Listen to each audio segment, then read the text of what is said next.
আসসালামু আলাইকুম। এই মুহূর্তে গোটা পৃথিবীতে একটি পাথর প্রচুর পরিমাণে আলোচনার জন্ম দিয়েছে। পাথরটি মদিনা একটি শহরে পাওয়া গিয়েছে। আজ থেকে প্রায় 1400 বছর আগে এই পাথরে হযরত ওমর রাদিয়াল্লাহু তাআলা আনহুর সম্পর্কে বেশ কিছু সুন্দর লেখা রয়েছে। সৌদি আর্কিওলজিস্টরা এই পাথরটিকে খুঁজে পেয়েছেন এবং পরীক্ষা করে দেখা গিয়েছে আজ থেকে প্রায় 1400 বছর আগে এই পাথরে লেখাগুলি অঙ্কিত হয়েছে। কি লেখা ছিল সেই পাথরে, চলুন সে সম্পর্কে জেনে নেওয়া যাক।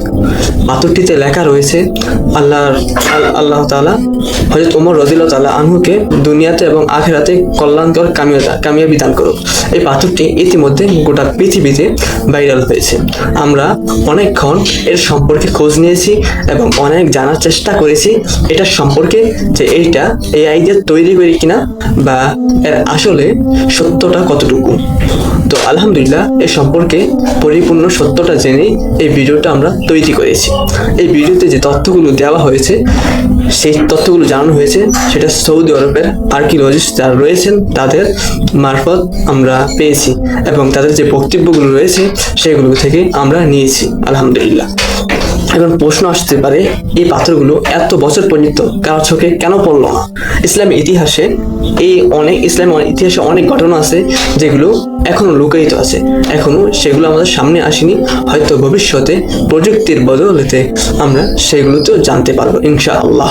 তবে সবচেয়ে অবাক করার বিষয় হচ্ছে কি জানেন, আজ থেকে প্রায় 1400 বছর আগে খলিফাতুল মুসলিমিন হযরত ওমর রাদিয়াল্লাহু তাআলা আনহুকে নিয়ে লেখা ওই অঞ্চলের কোনো ব্যক্তির এবং কারো অনুভূতি আসলে আপনাকে 1400 বছর আগের সেই যুগে নিয়ে যাবে, যেখানে একজন খলিফা কিভাবে রাষ্ট্র পরিচালনা করতেন এবং তার সম্পর্কে তার দেশের জনগণ, তার দেশের মানুষ কিভাবে মন্তব্য করতেন তা আপনার চোখের সামনে ভেসে উঠবে।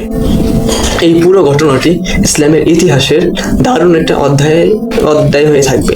হয়তো ওমর রাদিয়াল্লাহু তাআলা আনহু সম্পর্কে আমাদেরকে আরো বিস্তারিত ভাবিয়ে তুলছে। হযরত ওমর রাদিয়াল্লাহু তাআলা আনহুর শাসন আমলে ওই সময়কালের বিষয়গুলো আমাদের সামনে আরো ভালোভাবে ফুটিয়ে তোলার চেষ্টা করছে। আল্লাহ রাব্বুল আলামিন আমাদেরকে ওই সম্পর্কে আরো জানার এবং বোঝার তৌফিক দান করুন। ওমা তাওফীকি ইল্লা বিল্লাহ। নাসরুম মিনাল্লাহি ফাতহুন কারীম ওয়া আখির দাওয়ানা আলহামদুলিল্লাহি রাব্বিল আলামিন। আসসালামু আলাইকুম ওয়া রাহমাতুল্লাহি তাআলা ওয়া বারাকাতুহু। সবাই ভালো থাকবেন। আসলে নতুন ভিডিও করা শুরু করছি, এই জন্য অনেক সময় মুখে জড়তার কারণে আটকিয়ে যায়, বলতে পারি না। তো সবাই ক্ষমা দৃষ্টিতে দেখবেন। আসসালামু আলাইকুম।